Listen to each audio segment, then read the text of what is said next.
গ্রহণ। আপনি বলুন তো, এইবারও আমার কাছে, আমি যেখানে থাকি, আমার পাশের মুসলমান বাবারা গিয়ে বলছে, বাবা গ্রহণ লাগবে কবে? শুনলাম গ্রহণ অমুক তারিখে। আমি বলছি তাই তোমরা জানো না? বলছে না বাবা, আমাকে তো আপনার কাছে জানতে হয়। তো গ্রহণ লাগবে কবে? বিজ্ঞানের আগে এই সনাতন ধর্মে তাহা পুরো ভাগে তাহা দিয়েছে বিশ্ব চরাচরে, সেটা পঞ্জিকায় লেখা। ইসলামী সনাতন ধর্ম রক্তে কণিকায় কণিকায় কথা বলবে।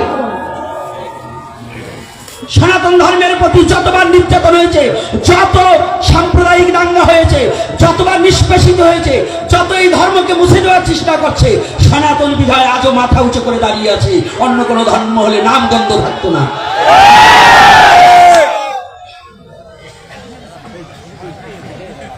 এটা সনাতন বিধায়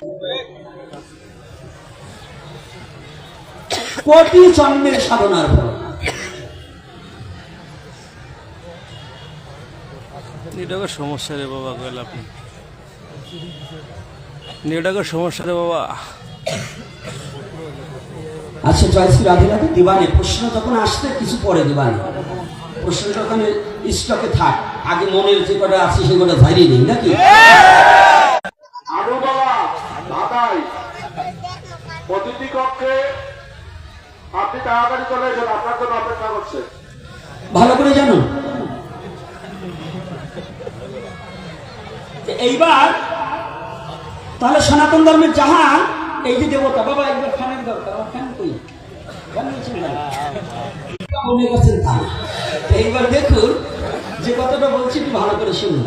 সনাতন ধর্মে আছে সবই, তুই যাহা চাবি তাহা পাবি।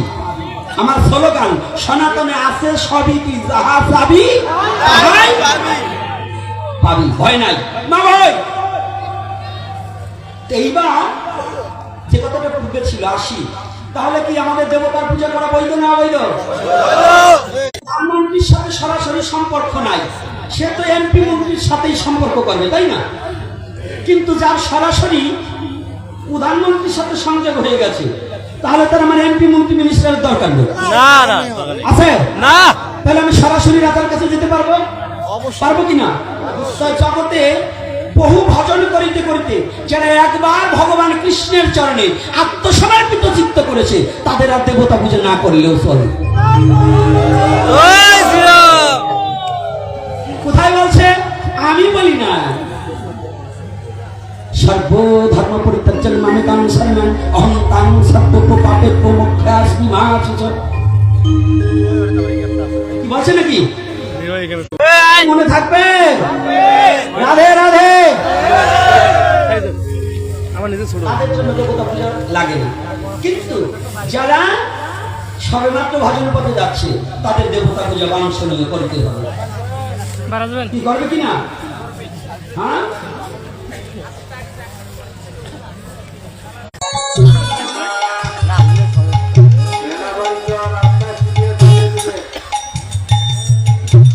আমাদের এখন কিন্তু যে সময় এসেছে কমিটির 2 লক্ষের প্রয়োজন, পিছনে থেকে কালেকশন করে। তবু বলছি একটু ভালো করে শুনুন। তাহলে দেবতা পূজা, দেবতাকে প্রণাম করে কি বলবে? দেবতা কি ঈশ্বর? দেবতা ঈশ্বর না, ঈশ্বরকে ঈশ্বর পরম কৃষ্ণ সচ্চিদানন্দ বিগ্রহ। শ্রী ব্রহ্মা ভুল বুঝে বলেছিলেন ঈশ্বর পরম কৃষ্ণ সচ্চিদানন্দ বিগ্রহ অনাদিরাদি গোবিন্দ সর্বকারণের কারণম। বোঝা যাচ্ছে? হ্যাঁ, তাহলে আমাদের কি ঈশ্বরকে পড়ে গেছে। এখন আপনি ঝাঁপ দেবেন, নয় কর্মচারীকে বলবেন তুই যা তুই যা। কোনটা কোনটা হবে? আমি নিজেই ঝাঁপ দেবো, তাই না? যখন ভগবানের ঈশ্বরের সৃষ্টির জীব যখন বিপাকে পড়িয়া চোখের জলে ভাসিয়া যখন ভগবানকে ডাকে, ঈশ্বরের নিরাকারত্ব ছাড়িয়া সাকার মূর্তি ধরিয়া এই বিশ্ব চরাচরের ভক্তকে রক্ষা করবার নিমিত্তে নামিয়া আসে। যে কথাটা বলেছিলাম, আমাদের কোমলমতি ছেলে মেয়েদের বলা হয়, যখনই ছেলেরা বলে সনাতন ধর্মের ছেলে মেয়েরা বলে কি এই মাতা গাভী, আমাদের গাভী হচ্ছে আমাদের মায়ের সমান, তাই না? এই কিসের সমান? আচ্ছা, এখন একজন অহিন্দু যদি বলে তাহলে গাভীটা যদি তোমার মায়ের মতো হয়, তাই বলদ গরুটা কি তোমার বাবা?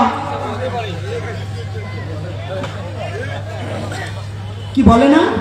মায়েরা কেউ স্টেজে না উঠে দেবে, মা ওখানে রাখুন, আমাকে দেওয়া যাবে, অসুবিধা নেই।